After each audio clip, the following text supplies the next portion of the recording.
नमस्कार। RSM news में आपका स्वागत है। रतनगढ़ विधानसभा क्षेत्र में मतदान से पहले तक की स्थिति में व्यापक बदलाव के समाचार आए हैं। यहां चुनाव मैदान में मुख्य मुकाबला कांग्रेस के पूषाराम गोदारा और भारतीय जनता पार्टी के प्रत्याशी अभिनेश महर्षि के बीच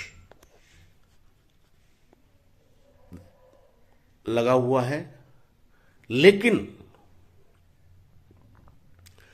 रतनगढ़ विधानसभा क्षेत्र जो भारतीय जनता पार्टी का गढ़ माना जाता है, ऐसा क्या कारण है कि इस बार चुनाव से पहले जो भाजपा प्रत्याशी अभिनेश महर्षि का भाजपा ही खुला विरोध कर रहे थे, वे अभिनेश महर्षि को प्रत्याशी बनाए जाने के बाद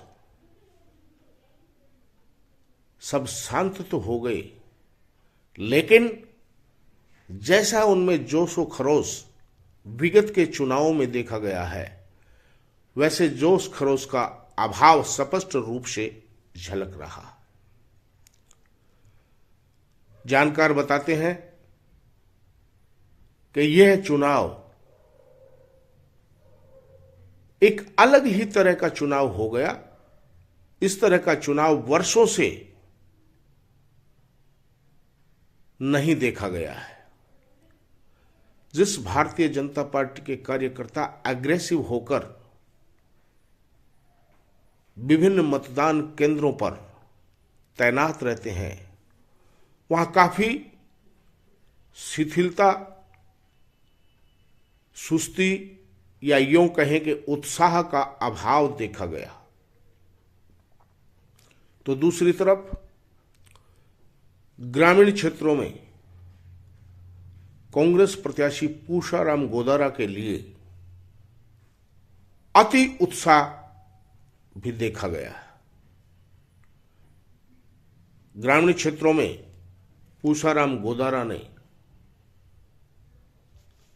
गत विधानसभा चुनाव निर्दलीय हारने के बाद पूरे 5 साल अपनी सक्रियता बनाई रखी और पूषाराम गोदारा के पुत्र महेंद्र गोदारा कड़ी मेहनत से अपने पिताश्री को विधायक बनाने में जुट गए। कल तक दबंग जाट बिरादरी, जो अनुसूचित जाति जनजाति मूल ओबीसी के लोगों को गले नहीं लगाया करती थी, उस जाति को 5 साल से लगातार पूषाराम गोदारा और उनके समर्थक पलक पावड़े बिछाकर उनका मान सम्मान करने में अग्रणी होकर बढ़ चढ़ कर काम कर रहे थे। अनुसूचित जाति जनजाति का हर ग्रामीण क्षेत्र का कार्यकर्ता या नेता जब उनके पास आता था तो वे उन्हें गदगद करके भेजने में ही विश्वास कर रहे थे और उसका बदलाव भी ग्रामीण क्षेत्रों में व्यापक रूप से देखा गया। गत चुनाव में पूषाराम गोदारा सुजानगढ़ विधानसभा क्षेत्र की 13 पंचायतों में अनुसूचित जाति और जनजाति को साधने में असफल रहे थे, लेकिन समाचार इस तरह के आ रहे हैं मतदान के बाद कि सुजानगढ़ क्षेत्र की जो 13 पंचायतें रतनगढ़ विधानसभा क्षेत्र में हैं, उनमें गत चुनाव के मुकाबले पूषाराम गोदारा ने बहुत अच्छी बढ़त प्राप्त की है। अन्य ग्रामीण क्षेत्रों में भी पूषाराम गोदारा के पक्ष में लोग मेहनत के साथ लामबंद रहे। प्रारंभ में ये कहा जा रहा था कि मनोज मेघवाल, अनिल शर्मा, नरेंद्र बुडानिया, रफीक मंडेलिया आदि ने मिलकर रतनगढ़ के प्रधान प्रतिनिधि इंद्राज खीचड़ को जो जिलाध्यक्ष बनाया है, वह पूषाराम गोदारा के चुनावी दंगल में लंगड़ी मारने के प्लान के तहत है। लेकिन जैसा कि सभी जानते हैं, राजनीति में जाट बिरादरी बेहद सजग और एक्टिव रहती है। ऐसा कुछ होता उससे पहले ही पूषाराम गोदारा ने अपने समाज के प्रमुख लोगों के साथ जांदुआ गांव में कांग्रेस के जिलाध्यक्ष इंद्राज खीचड़ के घर मजमा लगा दिया और उन्हें बिरादरी के साथ चलने को समाज के लोगों ने मजबूर कर दिया। तो जो लोग चाहते थे कि पूषाराम गोदारा इस चुनाव में पिछड़े, उनके मंसूबे उस घटना के साथ ही धराशायी हो गई। और मतदान के बाद की जो चर्चा परिचर्चा, जिस तरह के समाचार आ रहे हैं, वे इशारा करने के लिए काफी हैं कि कल तक जो लोग भारतीय जनता पार्टी की एकतरफी जीत बता रहे थे, वे अब संदेह के घेरे में आ गए हैं।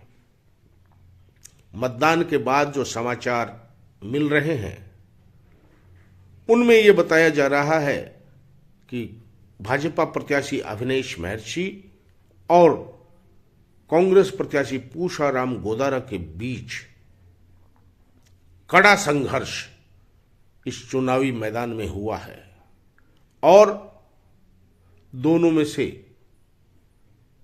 कोई भी चुनावी वैतरणी पार कर सकता है। देखते हैं रतनगढ़ के मतदाताओं ने जो निर्णय किया है, उसका स्पष्ट खुलासा तो 3 दिसंबर को मतगणना के बाद ही आएगा। लेकिन ये निश्चित रूप से कहा जा सकता है कि चूरू जिले की 6 सीटों में से मतदान से पहले तक लोग रतनगढ़ को भाजपा की स्पष्ट जीत की सीट मान रहे थे। उसमें शंका पैदा हो गई है। आज 36 कौमों के लोगों से बातचीत के बाद निष्कर्ष ये निकला है कि चुनावी मुकाबला तो कड़ा है, लेकिन इसमें 21 कांग्रेस के प्रत्याशी पूषाराम गोदारा ही दिखाई दे रहे हैं, क्योंकि भाजपा खेमे में सुस्ती और उत्साह का जो अभाव है, उसके चलते मतदान भी बढ़ चढ़कर उत्साह के साथ नहीं हुआ। साथ ही कुछ लोग अपनी व्यक्तिगत या राजनीतिक नाराजगी के चलते अविनेश महर्षि के पक्ष में मन से काम नहीं कर पाए और यही कारण है कि कांग्रेस के पूषाराम गोदारा बढ़त में दिखाई दे रहे हैं। तो दूसरी तरफ पूषाराम गोदारा के समर्थक दिन रात कड़ी मेहनत के साथ अपने प्रत्याशी को जिताने के लिए कड़ी मेहनत कर रहे थे और ग्रामीण क्षेत्रों में जहां आमतौर पर भाजपा का मजबूत खेल नहीं है, वहां पर गोदारा समर्थकों ने जमकर मतदान किया। उनका सामना करने की स्थिति भारतीय जनता पार्टी के कार्यकर्ताओं में नहीं रही।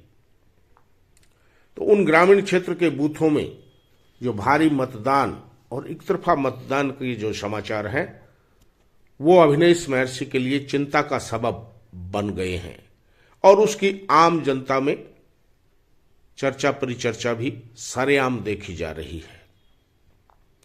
भाजपा के समर्थक भी दबी जुबान से इस बात को स्वीकार कर रहे हैं कि हो सकता है इस बार भाजपा पिछड़ जाए।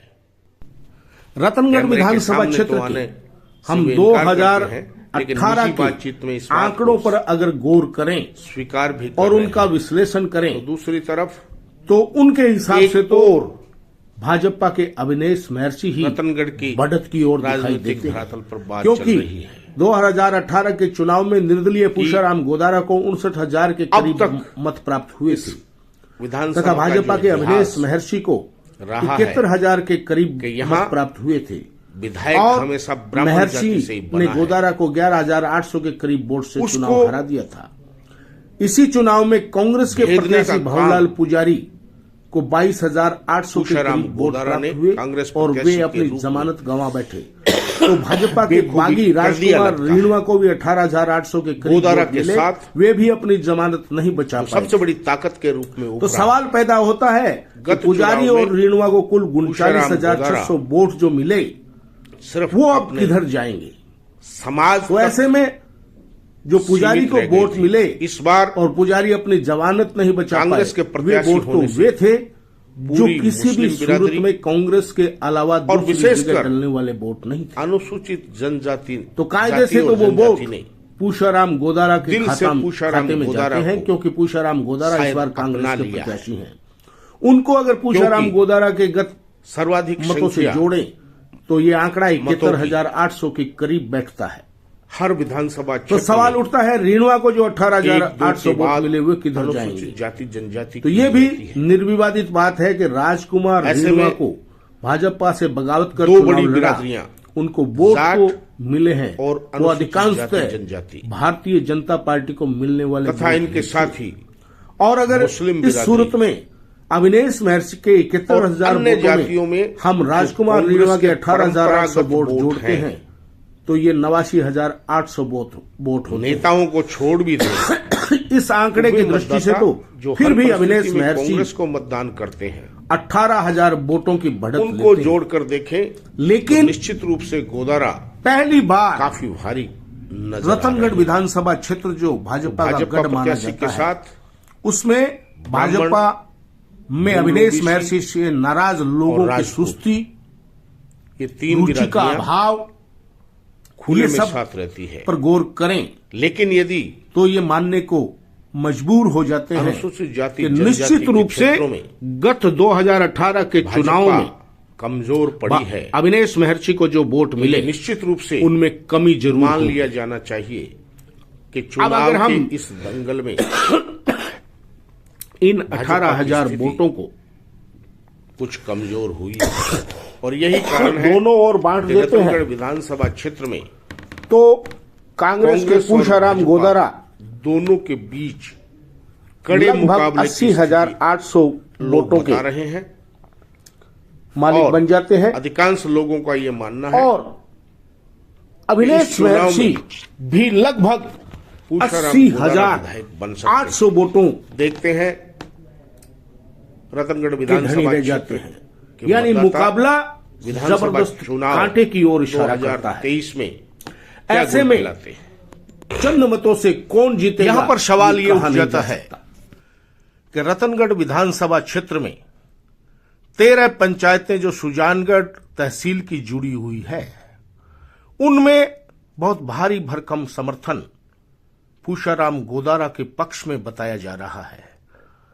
क्योंकि गत चुनाव में तो स्वर्गीय मास्टर भंवरलाल मेघवाल के चलते अनुसूचित जाति जनजाति ने उनके इशारे पर गोदारा के खिलाफ मत दे दिए थे। लेकिन इस बार स्थिति भिन्न बताई जाती है। अगर ये सत्य है तो फिर निश्चित रूप से हम ये कह सकते हैं कि कांग्रेस के पूषाराम गोदारा 2023 के विधानसभा चुनाव में भाजपा के प्रत्याशी अविनेश महर्षि पर बढ़त ले चुके हैं। इस बार 2023 के विधानसभा चुनाव की बात करें तो जो मत 2018 से 23 के बीच में मतदाता सूची में बढ़े हैं, वास्तव में इस चुनाव का निर्णय उन्हीं के आधार पर होना लगता है। साथ ही सुजानगढ़ की 13 पंचायतों में पूषाराम गोदारा के प्रति स्नेह को देखते हुए इन 13 पंचायतों के मतदान के उत्साह को भी मद्देनजर रखना चाहिए। इस कड़े मुकाबले में रतनगढ़ विधानसभा क्षेत्र का 2023 का विधानसभा चुनाव का ऊंट किस करवट बैठेगा, ये तो स्पष्ट पता 3 दिसंबर को मतगणना के बाद ही होगा।